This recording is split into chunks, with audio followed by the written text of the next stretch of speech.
Indian premier league 17ನೇ ಆವೃತ್ತಿಯ ಹರಾಜಿಗಾಗಿ ದಿನಾಂಕ ನಿಗದಿಯಾಗಿದೆ. ಡಿಸೆಂಬರ್ 19ರಂದು ನಡೆಯಲಿರುವ ಹರಾಜಿಗಾಗಿ 1166 ಆಟಗಾರರು ಹೆಸರು ನೀಡಿದ್ದಾರೆ. ಆದರೆ ಈಗ ಹೆಸರು ನೀಡಿರುವ ಎಲ್ಲ ಆಟಗಾರರ ಹೆಸರು ಹರಾಜಿನಲ್ಲಿ ಕಾಣಿಸಿಕೊಳ್ಳುವುದಿಲ್ಲ. ಬದಲಾಗಿ 400ರಿಂದ 600 ಆಟಗಾರರಿಗೆ ಮಾತ್ರ ಅವಕಾಶ ದೊರೆಯಲಿದೆ. ಅಂದ್ರೆ ಇಲ್ಲಿ 1166 ಆಟಗಾರರ ಹೆಸರುಗಳನ್ನು ಶಾರ್ಟ್ ಲಿಸ್ಟ್ ಮಾಡಲಾಗುತ್ತೆ. ಈ ಮೂಲಕ ಅಂತಿಮ ಪಟ್ಟಿಯನ್ನು ಸಿದ್ಧಪಡಿಸಲಿದ್ದಾರೆ. ಇಲ್ಲಿ ಹರಾಜಿಗೂ ಮುನ್ನ ಫೈನಲ್ ಲಿಸ್ಟ್ ಅನ್ನು ಸಿದ್ಧಪಡಿಸುವುದು 10 ತಂಡಗಳು ಎಂಬುದು ವಿಶೇಷ. ಹಾಗಾದ್ರೆ ಶಾರ್ಟ್ ಲಿಸ್ಟ್ ಮಾಡೋದು ಹೇಗೆ?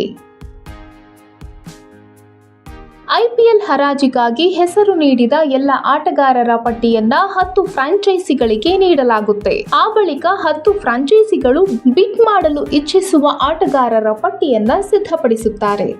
10 ತಂಡಗಳ ಟಾರ್ಗೆಟ್ ಲಿಸ್ಟ್ ನಲ್ಲಿ ಸ್ಥಾನ ಪಡೆಯದ ಆಟಗಾರರನ್ನ ಹರಾಜಿನಿಂದ ಹೊರಗಿಡಲಾಗುತ್ತೆ. ಇಲ್ಲಿ 10 ತಂಡಗಳಲ್ಲಿ ಯಾವುದೇ ಒಂದು ತಂಡ ಒಬ್ಬ ಆಟಗಾರನ ಬಗ್ಗೆ ಆಸಕ್ತಿ ತೋರಿಸಿದ್ದರೂ ಆತನ ಹೆಸರನ್ನು ಹರಾಜಿಗೆ ಪರಿಗಣಿಸಲಾಗುತ್ತೆ.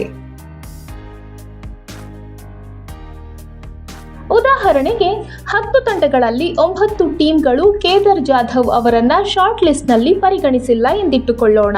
ಇದೇ ವೇಳೆ ಆರ್ಸಿಬಿ ಮಾಡಿದ ಅಂತಿಮ ಪಟ್ಟಿಯಲ್ಲಿ ಕೇದಾರ್ ಜಾಧವ್ ಹೆಸರು ಕಾಣಿಸಿಕೊಂಡರೆ ಅವರನ್ನು ಹರಾಜು ಪಟ್ಟಿಗೆ ಪರಿಗಣಿಸಲಾಗುತ್ತೆ. ಅಂದ್ರೆ ಇಲ್ಲಿ 10 ತಂಡಗಳು ಸಲ್ಲಿಸಿದ ಆಟಗಾರರ ಪಟ್ಟಿಯಲ್ಲಿ ಕಾಣಿಸಿಕೊಳ್ಳದವರನ್ನ ಮಾತ್ರ ಹರಾಜು ಪಟ್ಟಿಯಿಂದ ಕೈಬಿಡಲಾಗುತ್ತೆ.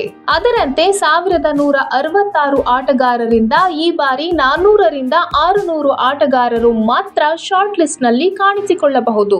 ಈ ಶಾರ್ಟ್ ಲಿಸ್ಟ್ ಸಿದ್ಧವಾದ ಬಳಿಕ ಕೆಲ ಆಟಗಾರರನ್ನ ಸೇರ್ಪಡೆಗೊಳಿಸಲು ಕೂಡ ಅವಕಾಶವಿದೆ. ಅಂದ್ರೆ ಹರಾಜಿಗೂ ಮುನ್ನ ಕೆಲ ಫ್ರಾಂಚೈಸಿಗಳು ಶಾರ್ಟ್ ಲಿಸ್ಟ್ ಪಟ್ಟಿಯಲ್ಲಿರದ ಆಟಗಾರರ ಬಿಡ್ಡಿಂಗ್ಗೆ ಆಸಕ್ತಿ ತೋರಿಸಿದರೆ ಅವರ ಹೆಸರನ್ನ ಅಂತಿಮ ಪಟ್ಟಿಗೆ ಸೇರ್ಪಡೆಗೊಳಿಸಲಾಗುತ್ತೆ. ಇದಾದ ಬಳಿಕ ಅಂತಿಮ ಹರಾಜು ಪಟ್ಟಿಯನ್ನ ಫೈನಲ್ ಮಾಡಲಾಗುತ್ತೆ. ಹೀಗಾಗಿ ಶಾರ್ಟ್ ಲಿಸ್ಟ್ ಮಾಡಿದ ಬಳಿಕ ಕೆಲ ಆಟಗಾರರ ಹೆಸರುಗಳು ಅದೃಷ್ಟದ ಮೇಲೂ ಹರಾಜಿನಲ್ಲಿ ಕಾಣಿಸಿಕೊಳ್ಳಬಹುದು.